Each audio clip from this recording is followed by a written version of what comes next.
for the next 120 days.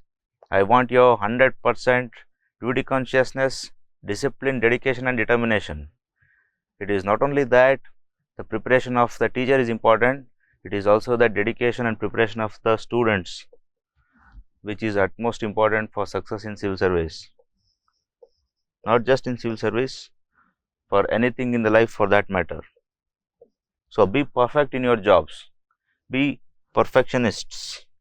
Perfectionism is a feel, is a pride. Now, perfect people, they don't beg with anyone, and I don't want my students to beg even in front of UPSC for marks. You be there, you do that and demand your merit, demand your cadre. Okay. Welcome to IAS Baba's Public Administration.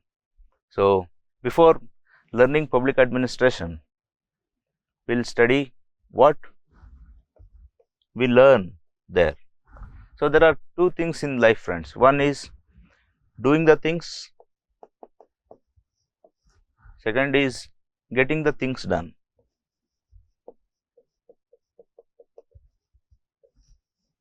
So, when you do the things, you are concentrating on your own personality.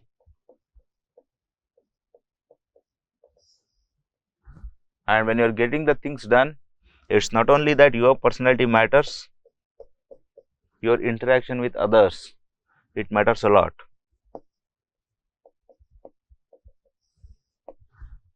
Okay, so why a friend of yours should do a work readily after one single call? Why the whole nation should go indoors when PM calls for the Samuhik lockdown? Why an IAS officer should readily attend any grievance in his district? So, all these are administration, getting the things done.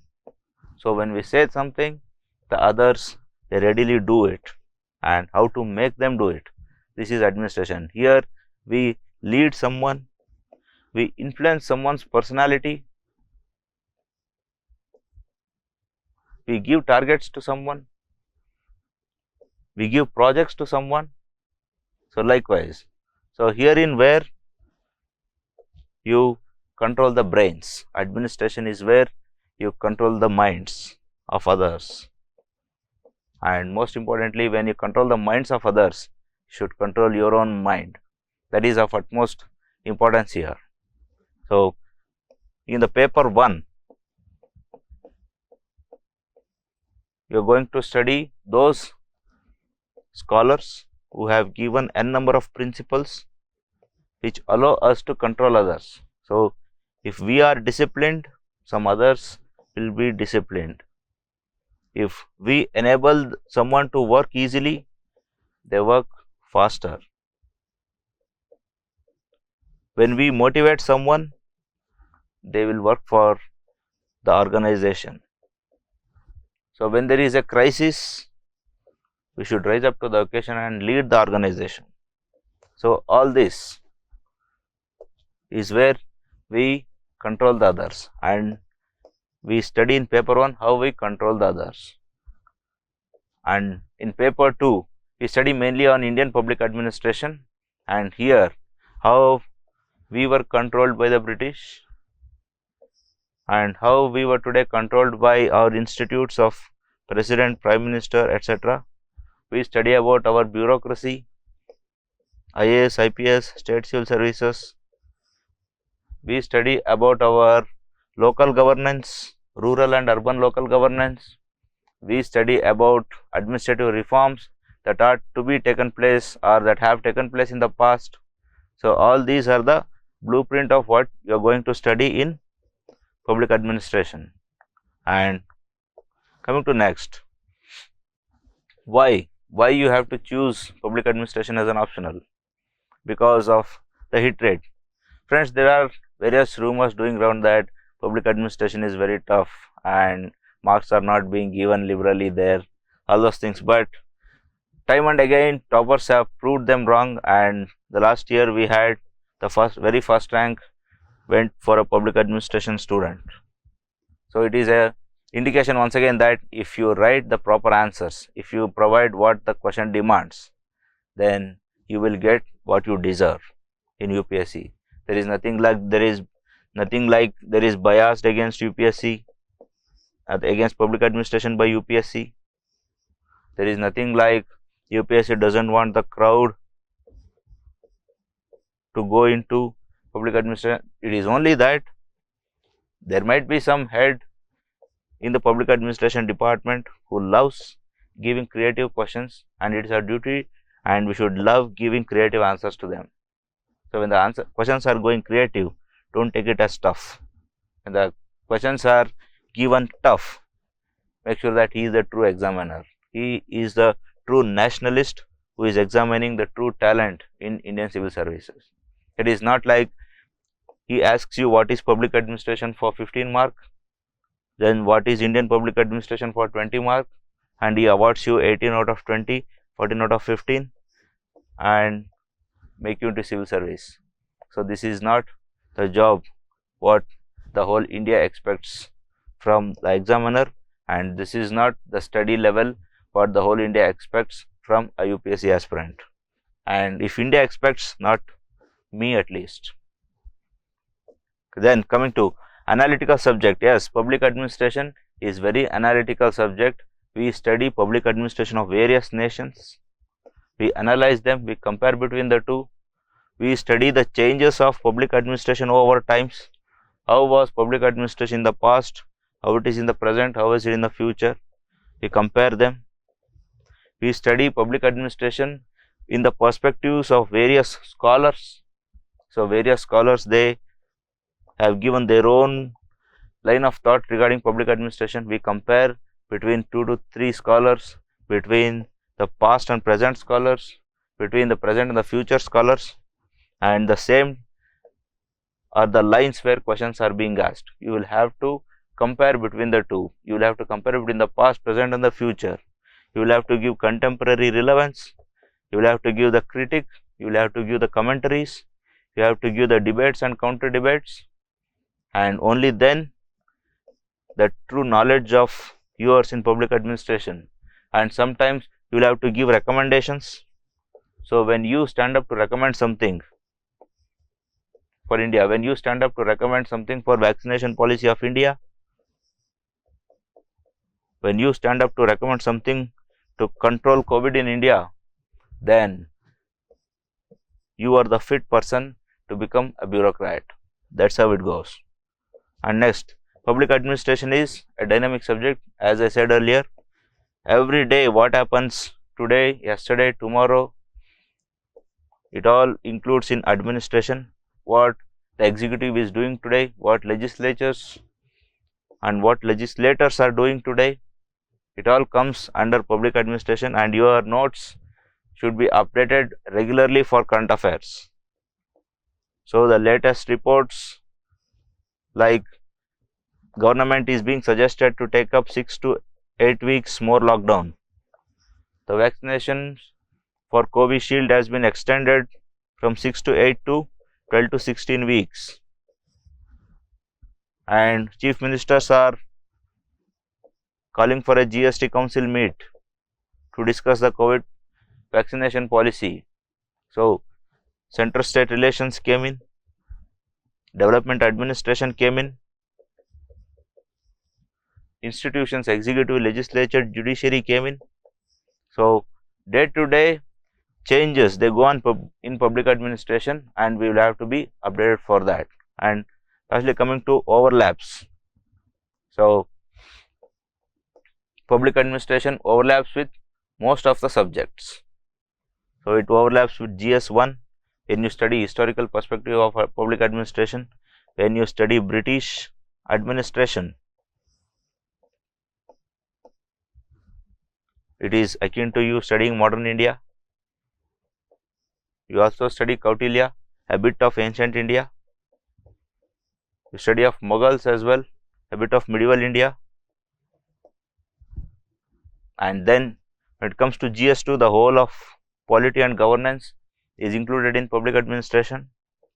And moreover, you can score good marks if you are a public administration student, because you will be knowing the practical nitty-gritties and you will be knowing the case studies wherein some best practices can be quoted which no other students do quote in the exam.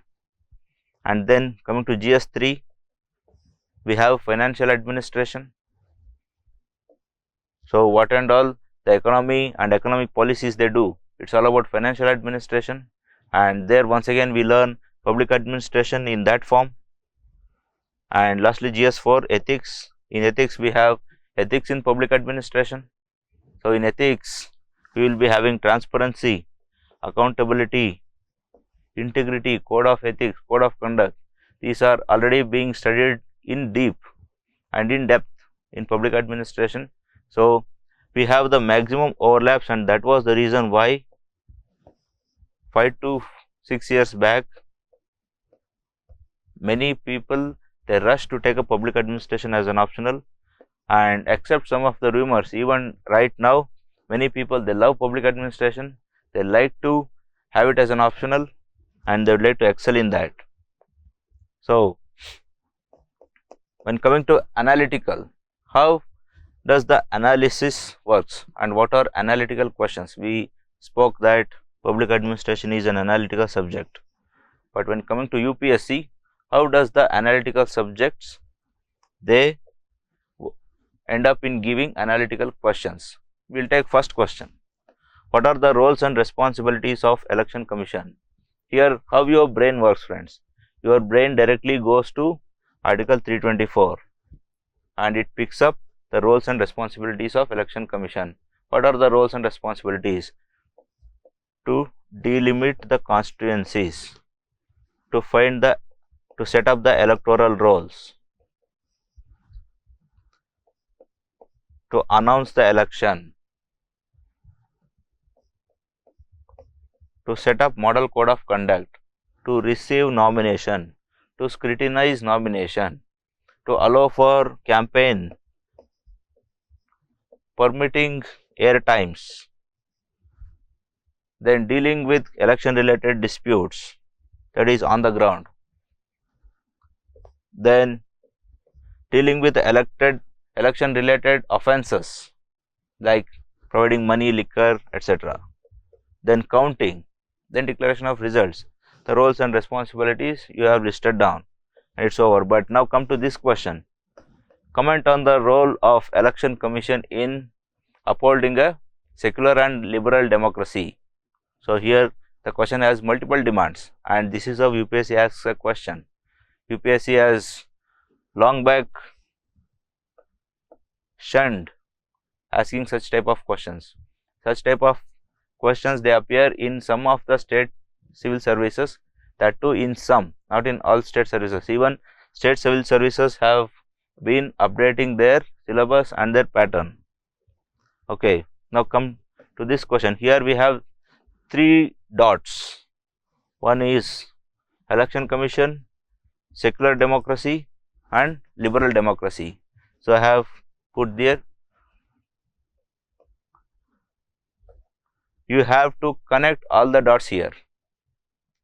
So how your brain works? Your brain starts from Election Commission, it moves to secularism and democracy and comes back. So when it moves a journey towards secularism and democracy, it gets few points. How Election Commission is related to secularism. So here, to curb free speech, to avoid mobilization of votes on the basis of religion,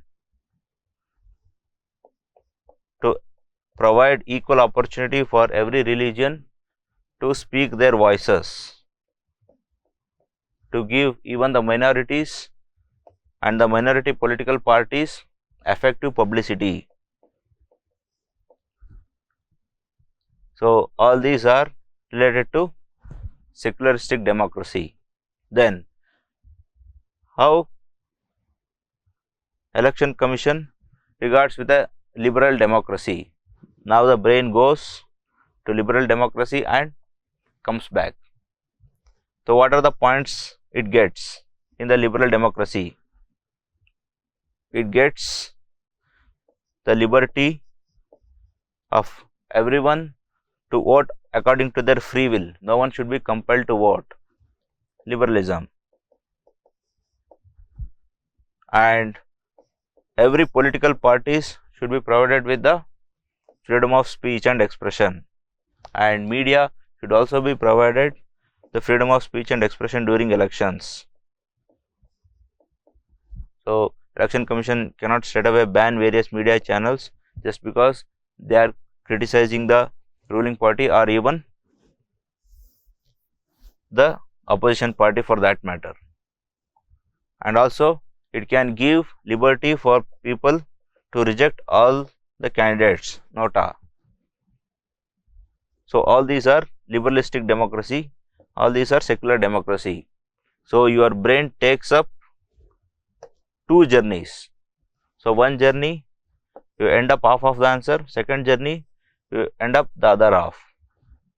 So you think and write here, but here it is just mugging up. So a true civil servant should think and work. His brain should work dynamically. So that is why the analytical questions are being asked. So train your brain, write as many analytical questions in general studies. So that automatically carries over to public administration, and you will write the best analytical answers and the best power packed value addition you can give to the PubAD answer. Now coming to next. So how PubAD is dynamic? We have already studied that we have past, present and future consistency in public administration, and in PubAD change is the only permanent. Every day it changes. So in the past we had monarchs, we had dominations. Friends, what was the outer world in the past is underworld today. So who was Babur? Who was Chandragupta Maurya? Who was Samudragupta? Who was Pulakeshi? So all these people, who was Rajendra Chola? These are invaders. They had the wits and guts to invade any territory and conquer them, and once they conquer, they are the rulers. So at that time, democracy, freedom of speech, all these are the bastion of cowards. Only cowards used to speak about democracy. We are democratic nation, so do not attack us. No, nothing of such sort. If you attack us, we are either here to defend or get away. Then the same is carried even today. The political parties, the democracy plays a major role in enabling that bloodless war of politics. Politics is a bloodless war and war is a blooded politics. So we have learnt that. So in the present, though it is a change, it is been carried over by the past, and next, even in the future, there will be change in public administration, but the basic tenets and principles will not change. So change via dynamism and consistency. So we got a yin and yang here, and this change via consistency is the specialty of public administration. So something is changing, but something is permanent. Something is fading away, but something is being retained. Something is being improved, but the something other is being retained as a basic principle. So that is how it works. So it would be very interesting to learn what is being fading away, what is being retained, and all those things. Then coming to next, overlaps. We have discussed all this in the history paper 1. We study administration of Kautilya, Mughals, British, etc. And in polity we study about institutions, president, prime minister, constitution, templates of constitution, then rural governance, urban governance, then center state relations, all this we speak here. Then coming to economics once again, the latest economic policies, committees for economic reforms, Nachiket More Committee, PJ Nayak Committee, Bimal Jalan Committee, all these we study. And ethics, code of ethics, code of conduct, transparency, accountability. And coming to case studies in ethics, PUBAT students will have a great advantage because we know the proper positions and responsibilities of every post in bureaucracy. So when the question asks you to assume yourself as a DC, you cannot assume yourself as a governor and write something else. So what a DC has, what responsibility he has, and what constraints does he have? Is it possible for DC to call the military or the central police force within no time? No, he can't. He has to take the permission of Home Secretary. So this is how. So you cannot straight away say that you will call the military and central police force and take the situation under control. You cannot say that. So there it takes 2 to 3 days. So if you mention this factor, it will be a great value addition for you. Likewise, the case studies you will having a great added advantage. Now coming to next, friends, forget about UPSC, and not every UPSC aspirant is going to become a civil servant, and we know that it's just 1 to 2% of whole UPSC aspirants who are getting into UPSC. But when you are studying public administration, you get the knowledge of management and administration. These are the two greatest advantages wherein you can grow over and above IAS officers. Friends, there are n number of doctors, engineers, even IAS, IPS officers. They take leave, they go to foreign, they study management, they study administration and come back, but they can't even sustain their father's business. Forget about opening their own organization. They want to become entrepreneur, but they fail. But many UPSC aspirants who couldn't make it to UPSC, they have opened their own organization, they have excelled, and some of the UPSC aspirants, they went on to become the CEOs of great MNCs, multinational companies. So that is how you can take public administration as a lesson of life. You can take public administration as a hobby course. So learn how to manage the things, learn how to administer, learn the art of statesmanship. It will be a great added advantage. So friends, life is 10% what you get. Whether you succeed, whether you fail is not in your hands. Neither it is in my hand. I can maximum tell you how to write the answer for even the tough of the toughest question. But whether you get the maximum of the maximum marks in UPSC, no. And 90% is how you react to it. So how you receive the failures in UPSC, whether you take it in the positive spirit or negative spirit. So once you unfortunately didn't clear UPSC, whether you go to and give state civil services, whether you give bank exam,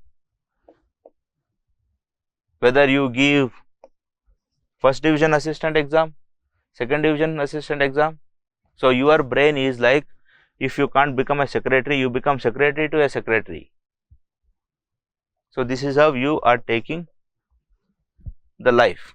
But there are some people who take up the life with positive spirit, and it depends on their mindset. So whether you become a secretary to the secretaries or you become the boss to the bosses is left to you, friends. So these people, they learned the art of statesmanship. They learned the heartbeats of the people.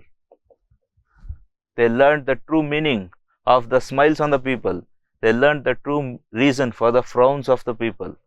They learned the true value of the tears shed by every single citizen. And they grew to the tallest position than a bureaucrat can ever grow in his life. And this is all because they learned administration formally or informally. So when you are learning administration, you learn with the whole heart. It is not only smart preparation that is important, it is the wholehearted preparation that can fetch you more profits. And when coming to private administration, as I said, many people who take foreign degrees, they fail even to maintain or sustain their father's business, and many others, after finishing the journey in the UPSC, they go to corporates, they become laborers, they become stooges of the market. So whether you become the slaves of the market or whether you become the stars of the market, whether you become the stooges or whether you become the czars of 21st century, whether you lead the market or whether you trail the market, is left to your mindset, friends. So if you learn public administration, you can learn the art of recruiting a person, training a person, sustaining him, looking after him in such a way that he will never leave the organization, running the organization during difficulties, struggling day and night to bring the organization up. So all these things you will learn in public administration and in management. So take it as a hobby, take it as a profession, take it as a lesson of life, and then concentrate on UPSC. Now coming to your study plan for the next 120 days, you listen to the classes, listen and listen. You listen 2 to 3 times, not a problem. Then at the beginning of every chapter, the notes will be uploaded. So revise the notes after listening to the class. I want you to revise every quote, concept and keyword given there, so that your brain will be thorough with all the concepts and all the quotes and keywords will be at the tip of your brain, and they will be readily appearing when you attempt an analytical question. Anyway, factual question, it comes automatically when you revise so many times. So when it comes to revision, I want you to revise your short notes at least 20 to 30 times before entering the mains exam, UPSC mains exam.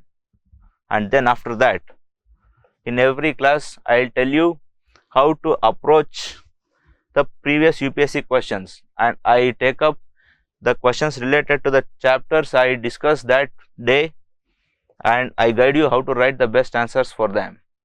So you learn how to approach and then practice the answers in your home. So practice as many questions, you take up more previous year's question paper or maybe old mock tests or maybe IAS Baba TLP and write answers to them and verify your performance. And when it comes to taking mock tests, try to give the maximum performance. I want every one of you and I want every one of your answers to compete with my synopsis. Okay, then lastly, once you finish the mock tests, once you finish the whole batch, try reading reference books and update your notes. So at the end of the day, it is not my notes that remains, that is your updated notes that will prevail. So as I said earlier, it's not my notes, it is your notes, that updated notes which you revise 20 to 30 times before entering the exam hall. So this is the study plan. You listen to the classes, revise the notes, learn the art of answer writing, practice them on daily basis, take the test, gain confidence. Friends, scores in the mock test are the greatest gainers of confidence for UPSC aspirants. So once you fail, the whole society will belittle you. They start looking you down. But if you have to gain confidence, it is only through the mock tests. So if mock tests are fetching nothing else, they are at least fetching you the lifeline of confidence. So try to score the highest marks in the mock tests. And when it comes to reference books, here are some of the books you will have to read. So after revising my notes 3 to 4 times, once you finish the batch, you give a read for Administrative Thinkers Prasad and Prasad, and this book has some 12 to 13 thinkers and every thinkers are analyzed in detail Though not the whole of them are necessary for UPSC, you can always use them as a value addition. So read this book and update it, take the excerpts, take the points and update it to my notes, and thereby you start updating and it starts becoming your notes. And when it comes to note making, it should be very similar to the slides I bring in here. So those slides which I bring and teach you are the best examples for note making. So here the whole concept will be reduced to not more than 5 to 6 lines, and every line should be not more than 7 to 8 words. And that short notes, short value added notes will be of utmost importance during times of revision for you. Okay, then coming to New Horizons of Public Administration, Mohit Bhattacharya. Here it contains 90% of the syllabus from paper 1. Though it is not well value added, though the quotes and concepts are less, but it has a good explanation. So if you want to develop good content, good formal language, go to this book, read it, and if you get new quotes, update it to your notes and revise it again and again. Then coming to paper 2. Paper 2, this is one book, Indian Public Administration, Institutes and Issues by R.K. Arora and Rajni Goyal. So herein it has good content over administrative reforms, local governance, and of course the first 2 chapters are in detail. So you can go through that for explanation. Good explanations are given, so you can refer that. And when it comes to Fadia and Fadia, there are good quotes and case studies. So if you want to add value to your answers with the quotes and case studies, you go to this book and cut short those quotes. Don't write the whole quote. Quotes will be in 10 to 12 lines. If you start writing 10 to 12 lines in your answer, the whole page you end up writing the quote and you will not be having any space to answer the question. So cut it short into 10 to 12 words and bring it to your notes and revise. So these are the reference books. And when it comes to magazines, Yojana is one, wherein Indian programs and policies for paper 2 will be uploaded again and again, and when the hardcore administrative concepts are there, you will take up those and jot it down in your notes. So when it comes to center-state relations, when it comes to rural or urban governance, or when it comes to corporate laws, so when such administration and management articles come, you write it. Anyway, GS, you are already doing it in the GS notes, so not a big deal. And when it comes to economics and political weekly, there will be some studies, some PhD holders, some experts, some students, they will be continuously posting their articles on the study they made. So those studies you can use very well for your case studies. So jot them down if there are any new unique case studies and revise them. Once again, when the case studies are concerned, it should not be more than 2 to 3 lines. You should compress the whole story into 2 to 3 lines and then jot it down in your notes. And coming to Kurukshetra, it is all about rural governance and the local governance, the cooperative societies in rural areas, then Panchayat Raj, working of Panchayat Raj, parastatals, all those will be explained here, and some of the issues of Kurukshetra will contain good case studies of rural governance. So you can jot those as well in your notes. And when it comes to the question whether you will have to read the whole magazines every month, it's a complete no. Read them selectively. Go to websites, their websites, or buy the issue and read them, the index, and select the articles and read whichever articles are relevant for public administration. Don't waste time in reading all these issues. Make sure that you will have a balance between revision, updation of notes and answer writing practice. If you have revised very well but you don't know how to write the answers, it's of no use.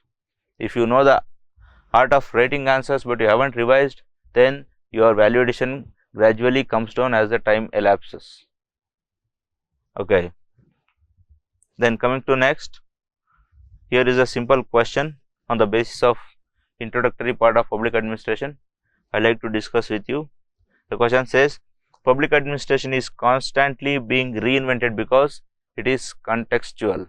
Elaborate. Yes, we have discussed many times in the past that public administration is changing, it is reinventing its own.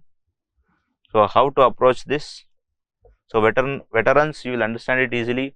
Beginners, you will learn it gradually, don't worry. So you can begin this with an introduction that change is the only permanent. And now come to the changes.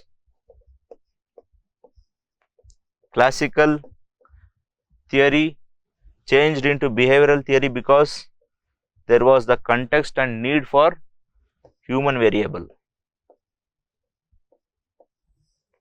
So here you can bring in Chester Bernard, Herbert Simon, etc. And when it comes to paper 2, you can bring in code of conduct for civil servants, which says civil servants should conduct humanely with the public. So one clause of code of conduct for civil service is a content from paper 2. So here we have attended the question, we have included content from paper 1 and paper 2. And coming to next, public administration was studied domestically and later it started becoming comparative, because during the time of Second World War, various nations, they got independence, and there was a search among the scholars to find the best administrative practices so that can be emulated in those areas. So F.W. Riggs along with this team in the CAG, he started comparative public administration. So how? Example for comparative public administration, we tried Prevention of Corruption Act, we couldn't, we searched for Ombudsman of Scandinavia and we brought in Lokpal. So just mention that how we reinvented Lokpal to prevent corruption. So likewise, provide for a 10-mark question, provide 5 to 6 such arguments. You can even bring in past, present, future. So monarchy in the past got reinvented to multitudinous monarchy. That is, there are many religious heads, traditional heads who are equivalent to kings, just like how after disintegration of Mughals, various ministers like Nizam ul Mulk, Asaf Jah, they went on to create their own independent kingdoms. The same way there were multitudinous monarchs, and these monarchs now became so much multitudinous that now every citizen is a king in himself. So this is one evolution of administration, because the context changed from subject to citizens. Now citizens are no more subjects, they are citizens, they have rights and responsibilities. So here you can start from Sumerian administration of paper 1 and you can end up with Citizens Charter, RTI, RTS, etc. of paper 2. So here paper 1 Sumerian administration, then coming to multitudinous monarchy of Woodrow Wilson, then moving towards paper 2. So provide such 3 to 4 good explanations, and in the conclusion you can end up writing that just like the necessity is the mother of invention, the contextual necessity was the mother for administration to reinvent. So that is why public administration got reinvented from NPA to NPS to NPM to NPS and then to good governance. So even this is also reinvention for the contextual being. So from NPA, an active MyBop state of Jawaharlal Nehru times to good governance of Modi times. You can give examples from paper 2. So likewise, and your structuring is that side heading from paper 1, example from paper 2. Side heading, content from paper 1 with the quotes and concepts, example from paper 2. So structure it. Likewise, for the introduction and conclusion, give good quotes and keywords, jargons, make it beautiful. Okay. So practice answer writing likewise. So here we end the session. All the best, guys. As I said earlier, study well, give the 100% to your studies. Friends, it is the bond and duty of a student to study. It is not your luxury. Your parents, they are being spending, or your relatives might be spending, or you might be spending your own hard-earned money, and make use of it, and make use of every single penny to gain knowledge. And knowledge is one which can be taken even under your grave after your death. So invest it for knowledge, give your fullest capacity, never miss even a single class, single test, single question in the test, and try to accumulate as much knowledge as possible and transform yourself into enlightened beings. Once you finish the batch, do it. All the very best. Good luck, friends.